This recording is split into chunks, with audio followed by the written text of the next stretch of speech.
Good morning. I will be reading John chapter 13, verses 34 through 35. I repeat, that is John chapter 13, verses 34 through 35.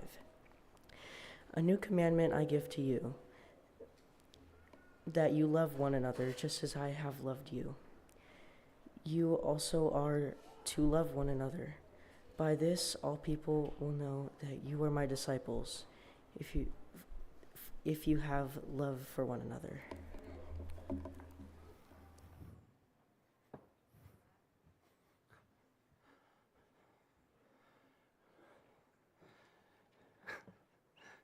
Good morning. If we look like we're a little behind in figuring things out as we go, that's a pretty good representation of how this weekend has gone.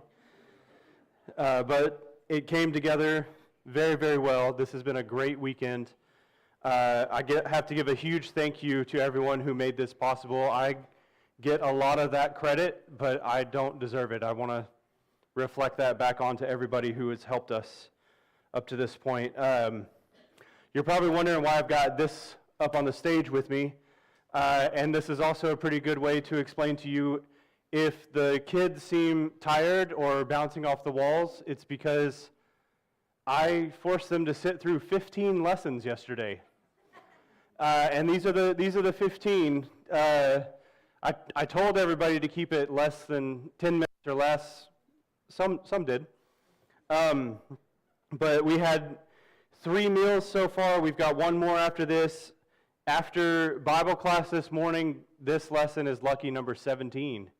So, I don't know about the girls, but I know the guys got no sleep. Some of them still have way too much energy, but we had meals cooked by a lot of the same people who came and spoke. I wasn't planning to do this, but I think I'm going to. If you came and spoke at this retreat, would you stand if you're here?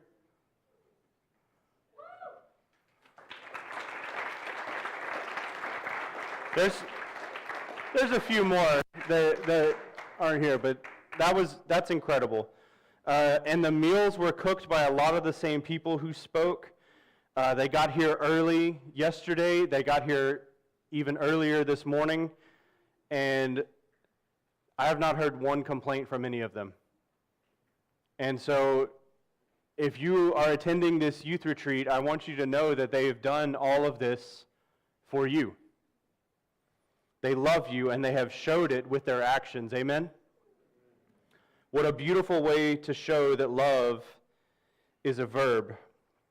Because that was our theme this weekend. Love is a verb. We heard from many from our congregation and a few from others what verb they believe demonstrates love to them. Because love doesn't sit on its hands.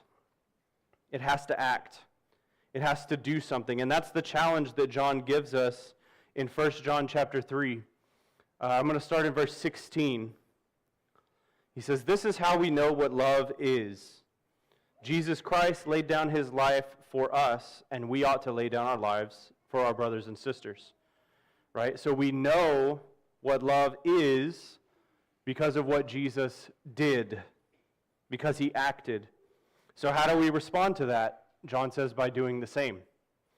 And we say, yes, I love my brothers and sisters that much. I will lay down my life for them. I will die for them. Then he says this in verse 17.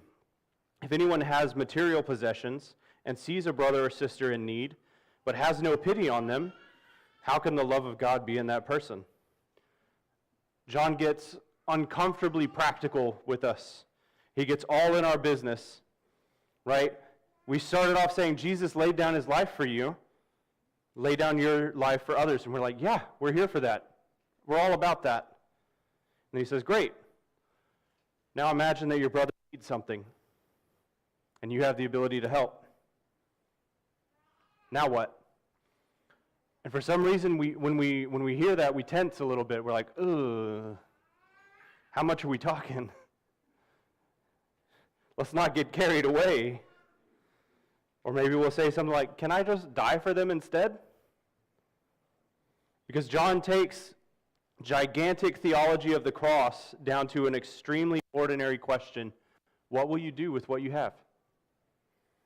We say we'll give our lives, but we're not willing to give our stuff. Does that make sense?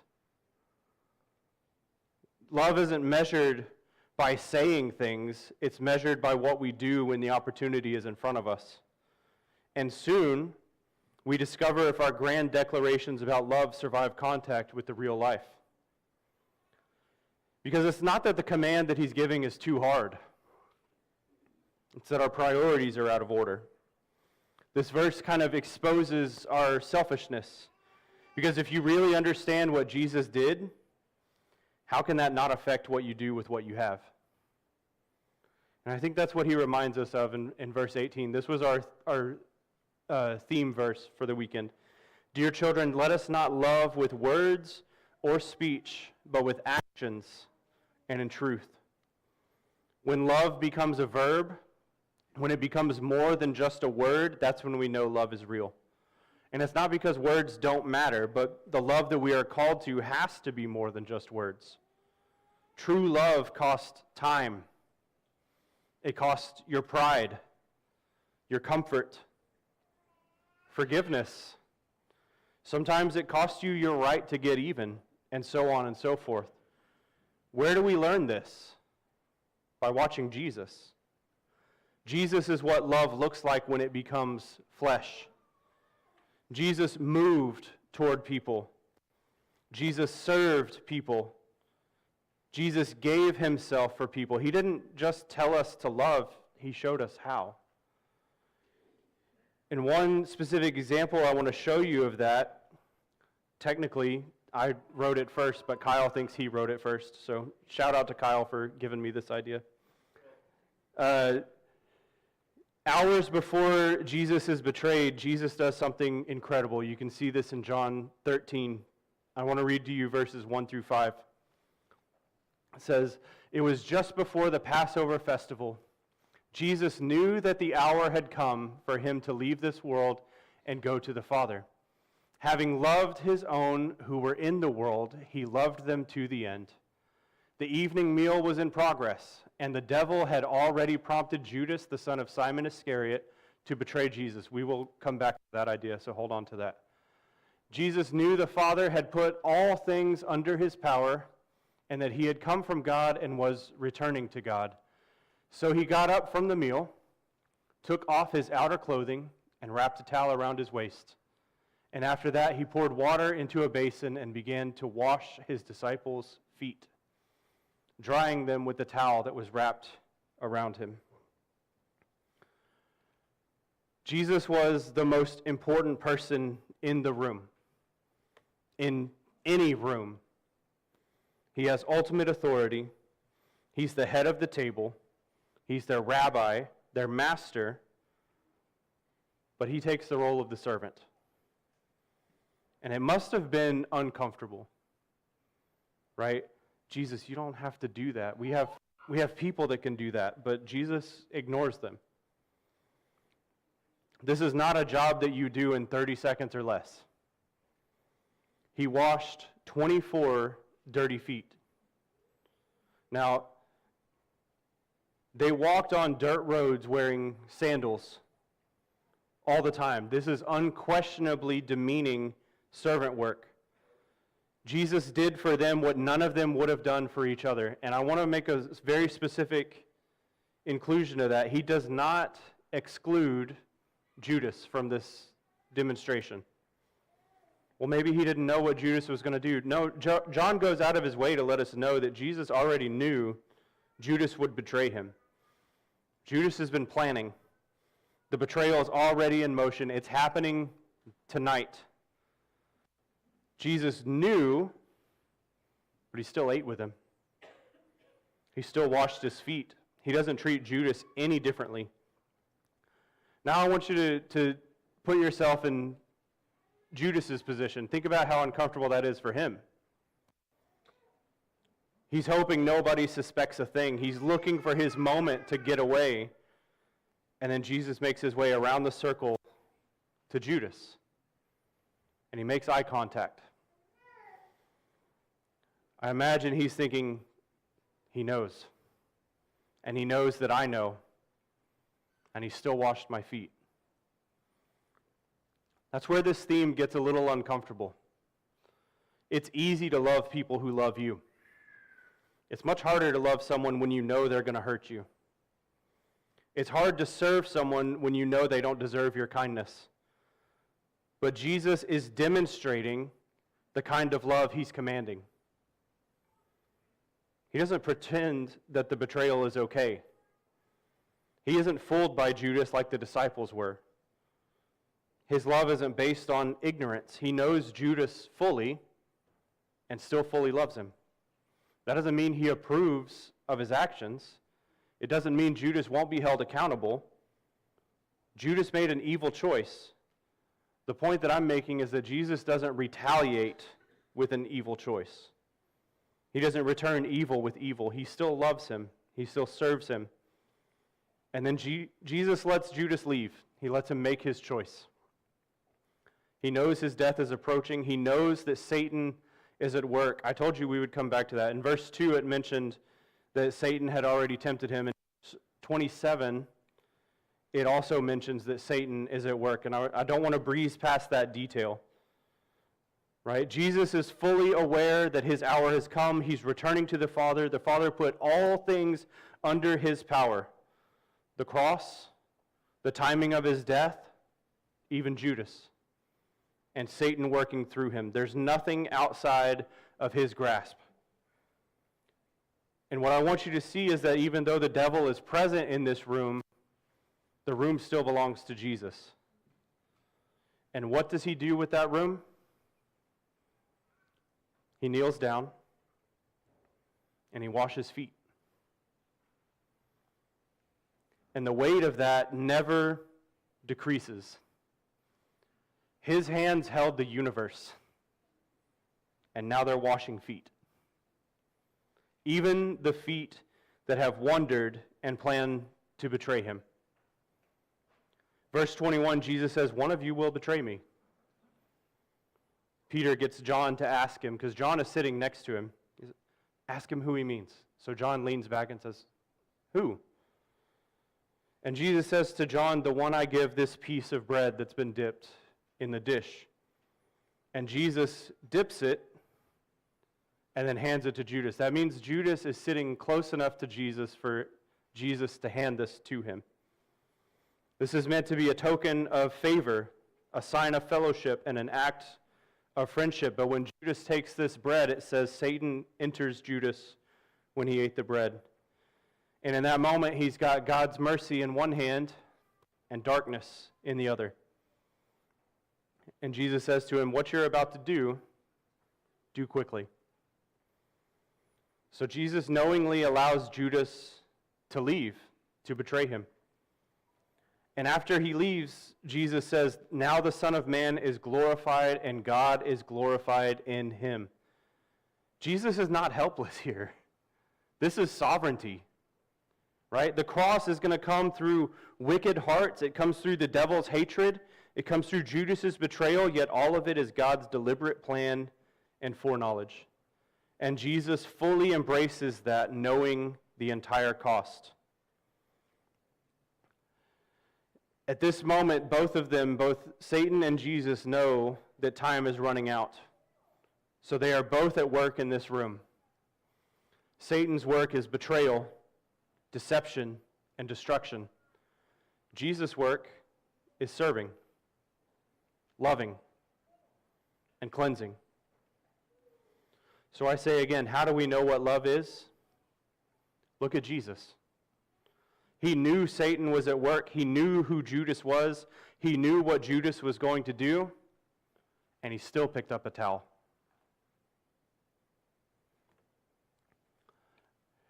When he had finished washing their feet, he put on his clothes and returned to his place. And I imagine he looked at their confused faces for a minute and probably smiled a little bit. He says, "Do you understand what I have done for you?" He asked them. "You call me teacher and Lord, and rightly so, for that is what I am. Now that I, your Lord and teacher, have washed your feet, you also should wash one another's feet. I have set you an example that you should do as I have done for you. Very truly, I tell you, no servant is greater than his master, nor is a messenger greater than the one who sent him. Now that you know these things, you will be blessed if you do them. That's pretty clear, isn't it? Right? Not a lot of wiggle room in that, even though we try to find it.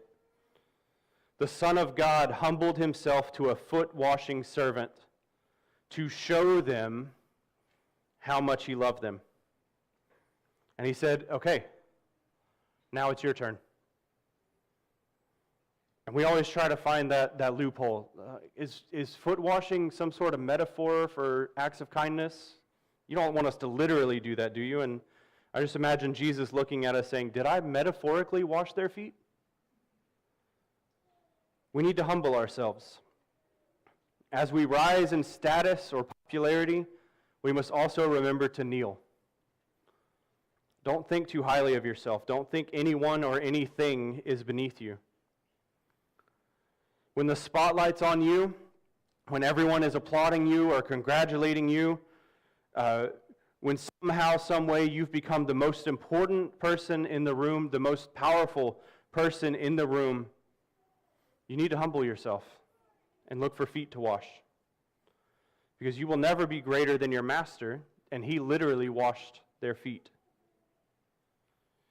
And then he says this, a new command I give you, love one another. As I have loved you, so you must love one another. They have to be thinking when he says, I give you a new command. That's not new. That's in the Old Testament. That's from Leviticus, right? He's not giving a new command, he's giving a new qualifier, a new standard, and a live demonstration to go with it. Because later when they realized what Judas was doing during this time, and they realized that Jesus still washed his feet, this is going to take on even more meaning. But Jesus doesn't put conditions on it. He gives himself as the standard, as I have loved you. Do you think if this type of love poured out of you, it would make a difference? At work, at home, at school, on the field, at the store? Then he says this, by this everyone will know that you are my disciples, if you love one another. So I want to ask a simple question. What do people see when they look at you? Do they see the selfless love of Christ? Or do they see someone who loves themselves? Because I feel like I'm stating the obvious, but Jesus doesn't say we'll be known as his disciples by how religious we look, but if we love one another. We complicate it so often, but it's really simple, and we make it about so many other things. We become really good at doing things that look like discipleship while neglecting the thing that Jesus said would identify his disciples. Because we can attend every service and still be unloving.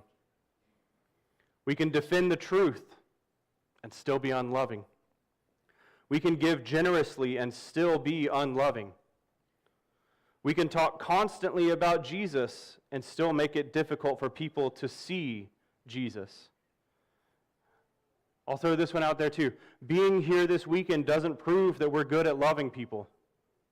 What we do when we leave does. Because our love tells the world around us who he is and who we belong to. Our love makes Jesus visible to a world that's in dire need of him. But the reverse of that is painfully true as well. Our lack of love can make him invisible. People will say, if that's what following Jesus is all about, I don't want anything to do with it. I don't want any part of it. Let me tell you something. We don't get to control whether people judge Jesus by looking at Christians, because they already do. What will people learn about Jesus by watching the way you treat people? They may never walk into a church, but they may encounter you. Our love is supposed to tell them something. Love makes us stand out. Love makes us different. We forgive. we serve, we are humble, we're united, and we give grace. And that difference doesn't point to us and say, oh, look how good we are. It points beyond us. It points to Jesus, so that people will see that and think, I want to know more. But if our lives are no different from the world around us, they may never get far enough to ask about Jesus. Because on their way to Jesus, they trip over us.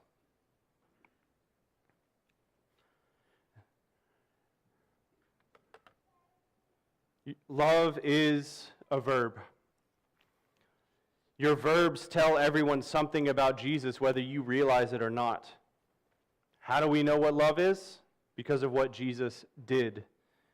That's why love is a verb. How do we show love? By what we do. Because he loved us first. Jesus' love changes us, and so we change the way we treat people. We love more like Jesus, we make him visible. When we refuse to love, we make Jesus harder to see. Just imagine what would happen if we lived this way in every situation. What if we truly loved everyone around us the way Jesus loves us, whether they deserved it or not? What if our love makes God's love a little more believable to the world around us, to an unbelieving world? So all of these talks this week have ended with a challenge, and I'm going to give you one final challenge, very similar to the ones that you've already received, but that's okay. Before you leave today, I want you to think of one person. Someone you need to forgive, someone you've overlooked, someone who's hurting, someone you've been avoiding, someone who might need some encouragement. And then ask yourself, what am I going to do about it? You've seen what Jesus' love looks like. Now go live it. Don't leave here knowing more about love. I want you to go do something. I want you to love someone. Give someone a reason to believe that God's love is real. That kind of selflessness changed the world one time. What if maybe it could do it again? At this time, we're going to offer an invitation. If there is anything you need, if you need prayers or if you need someone to talk to, please come now as we stand and as we